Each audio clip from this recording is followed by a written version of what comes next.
While Donald Trump was imposing 35% tariffs on Canadian goods and openly floating the idea of making Canada the 51st state, something far more important was happening on the West Coast that almost nobody in Washington noticed.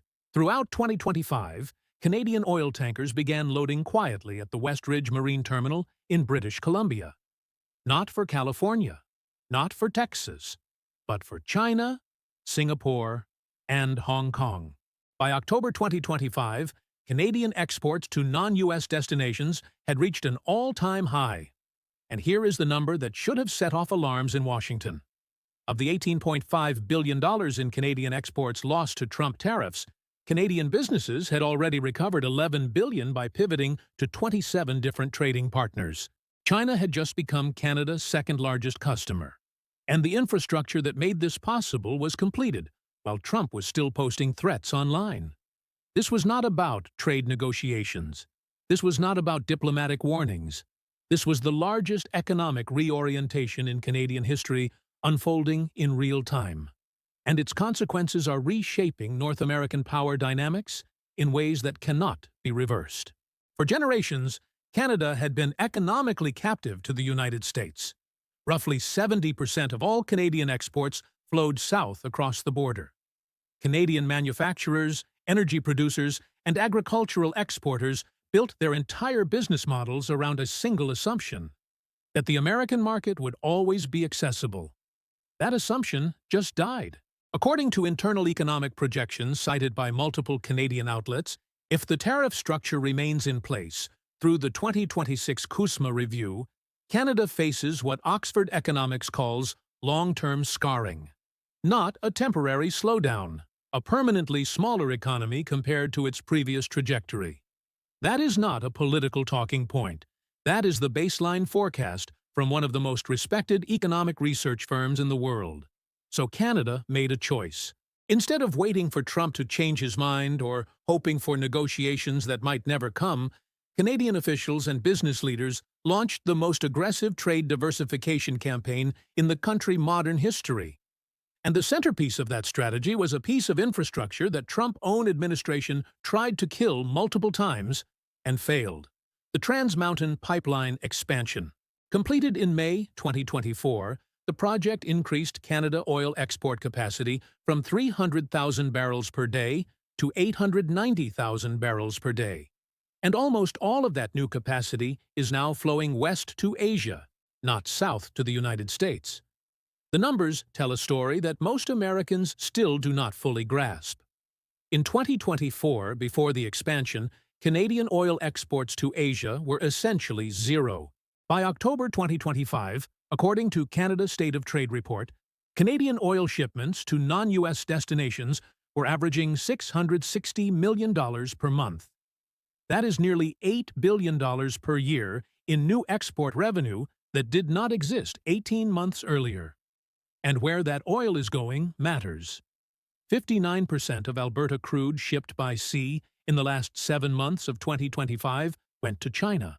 15% went to Singapore, 12% to Hong Kong, and only 11% stayed in the United States.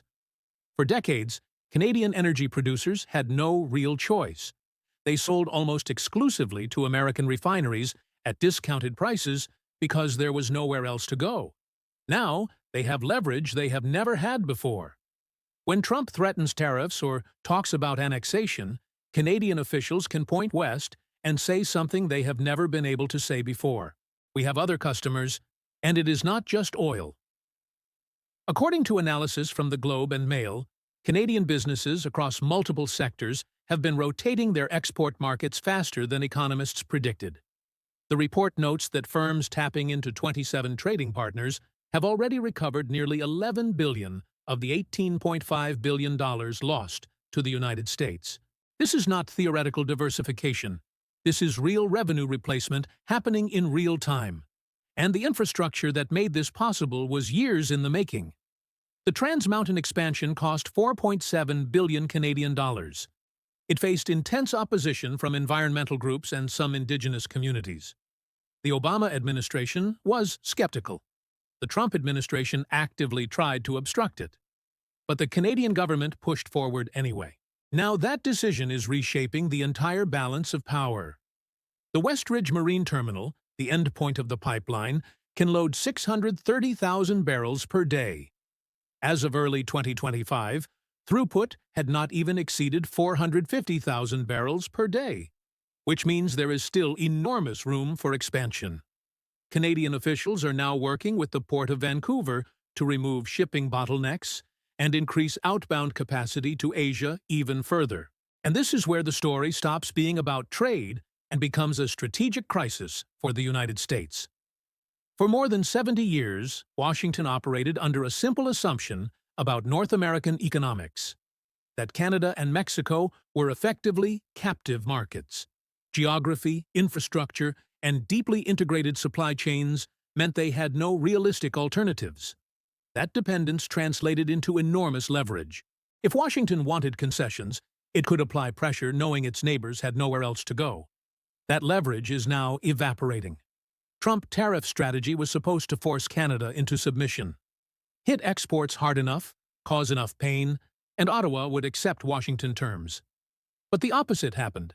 Canada spent 2025 building alternative trade relationships at a speed that caught American strategists completely off guard. Prime Minister Mark Carney personally traveled to Europe, the Middle East, and Asia, signing preliminary trade frameworks and investment agreements. The government launched a full-scale trade diversification strategy aimed directly at fast-growing Asian markets. And here is the part that should deeply worry American policymakers. This is not temporary adaptation. This is permanent infrastructure. Once Canadian oil producers lock in long-term contracts with Chinese refiners, once manufacturers restructure supply chains toward Asia, once logistics networks are optimized for Pacific trade instead of cross-border trade, those relationships do not vanish just because Trump leaves office. The IMF latest projections show Canada is expected to have the second fastest GDP growth in the G7 in 2026, behind only the United States. That growth is happening despite the tariffs, not because they were lifted. And Canadian officials are now saying something that would have been unthinkable a decade ago. The United States is no longer a reliable partner. That is not a slogan. That is a strategic reclassification. And once that line is crossed, the entire architecture of North American economic power changes. Because what Canada just proved is something Washington built its entire regional strategy on never happening. That geographic captivity is over. For decades, American power over its neighbors did not come from speeches or treaties. It came from something far more effective and far less visible: geography. Canada and Mexico did not just trade with the United States. They were structurally locked into the American economic system. Pipelines, railways, ports, highways, electricity grids, industrial supply chains. Everything was built north to south, not east to west, not across oceans, toward the United States. That created a form of economic gravity that Washington rarely had to think about. If Canada or Mexico disagreed with American policy, they could complain, they could protest, they could negotiate. But in the end, they still had to sell to the United States. There was no realistic alternative.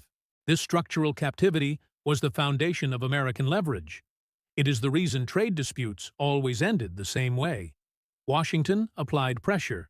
Ottawa and Mexico City absorbed the shock. Then they came back to the table. But Trump tariffs broke that system, not because the tariffs were especially sophisticated. They were not. They were blunt, punitive, politically theatrical.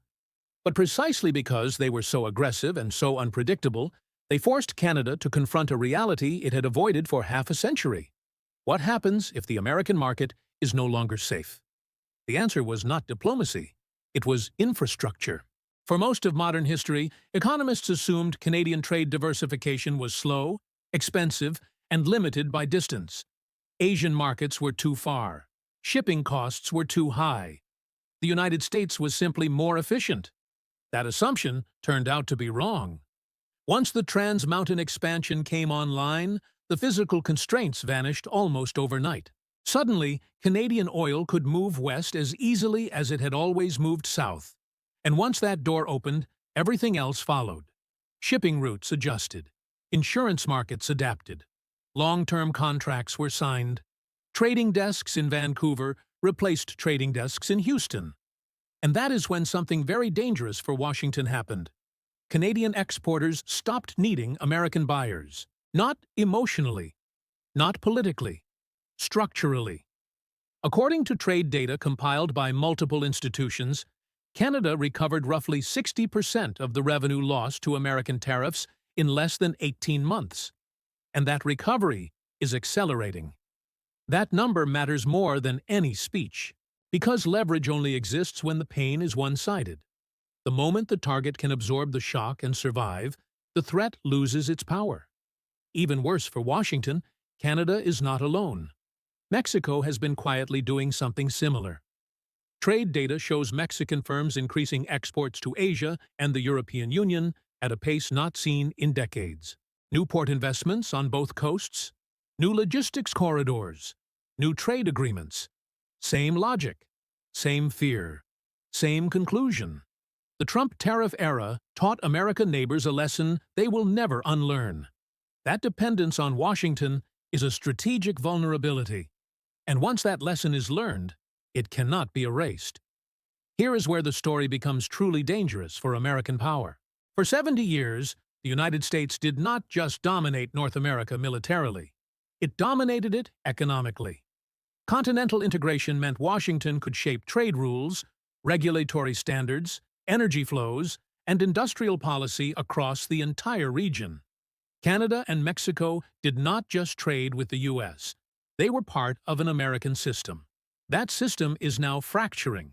If Canada can replace most of its lost American export revenue by 2026 or 2027, Trump tariffs stop being a weapon and start becoming irrelevant. At that point, Washington can no longer force concessions by threatening market access. The negotiating table flips. Instead of Canada begging for access, Washington has to explain why it should still matter. And that shift is already visible in the lead-up to the 2026 CUSMA review. In the past, these reviews were technical, boring, incremental. Everyone knew the core structure would remain. This time is different.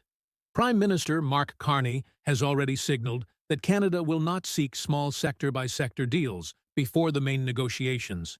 Steel, aluminum, lumber, automotive. Everything goes on the table at once. That is not how a dependent country negotiates. That is how a country behaves when it knows it has options. And Canada now has something it has never had before. A credible exit. Not because it wants to leave North American trade, but because it no longer fears what happens if it does. That is the true strategic rupture. The United States spent decades building what it called continental energy security. The idea was simple. Integrate energy markets so deeply that Canada, the U.S., and Mexico function as a single bloc, insulated from hostile suppliers. Pipelines were built, power grids connected, gas networks integrated, regulatory systems harmonized. And underneath it all was a silent assumption that Canada would always prioritize the American market. The Trans Mountain expansion destroyed that assumption. Canadian energy now flows west as easily as it flows south. And once that infrastructure is fully optimized, continental energy security stops being a reality and becomes a memory. Canada is no longer captive, and captivity was the source of American leverage. This is why Pentagon and Treasury analysts are far more worried than public statements suggest. They are not just watching a trade dispute. They are watching the slow dismantling of a regional system that took 70 years to build. The most dangerous part is not what has already happened. It is what comes next. Because once supply chains, contracts, ports, and shipping routes are reoriented, they do not snap back. They harden. They become the new normal. And that means even if Trump disappears tomorrow, the structure he broke does not automatically rebuild itself. Canada will not forget that it survived without full American market access. Mexico will not forget that diversification is possible. And once that realization spreads, Washington loses something it cannot easily replace: the quiet certainty that its neighbors have nowhere else to go. That certainty is gone. There is a mistake that declining powers always make. They believe that if a policy fails, they can simply reverse it and return to the previous world. History shows the opposite. Once economic structures move, they rarely move back. What Canada is doing right now is not a temporary workaround. It is not a negotiating tactic. It is not a bluff designed to scare Washington before the COSMA review. It is a structural migration, and structural migrations do not reverse when headlines change. Canadian energy producers are not signing short-term spot contracts in Asia. They are signing multi-year agreements. They are locking in shipping capacity. They are restructuring logistics chains. They are building relationships that will last a decade or more. Once that happens, the old system does not come back. Even if Trump removed every tariff tomorrow, Canadian firms would not suddenly abandon customers in China, Singapore, India, and across Asia to return to a single buyer in the United States. That would be irrational. What has been built is optionality, and optionality is the enemy of leverage. For the first time since World War II, Canada does not need the American market to survive. It may still want it, it may still prefer it, but it no longer depends on it. That is a revolutionary change. And revolutions in economic structure do not announce themselves with explosions. They announce themselves with spreadsheets. The IMF projection that Canada will have the second fastest growth rate in the G7 in 2026 is not an accident. It is not luck. It is not resilience. It is reorientation. Growth is coming from new trade routes, new contracts, new markets, and new infrastructure. The United States is no longer the center of gravity, and that has consequences that go far beyond oil. When a country realizes it has alternatives, its entire diplomatic posture changes. It stops negotiating from fear. It starts negotiating from choice. That is exactly what is happening ahead of the 2026 COSMA review. In the past, Canada approached these negotiations defensively. It tried to preserve access. It tried to minimize damage. It tried to avoid confrontation. Now the logic is different. Canada is prepared to put everything on the table at once: steel, aluminum, lumber, autos, agriculture, not because it wants a trade war, but because it no longer fears one.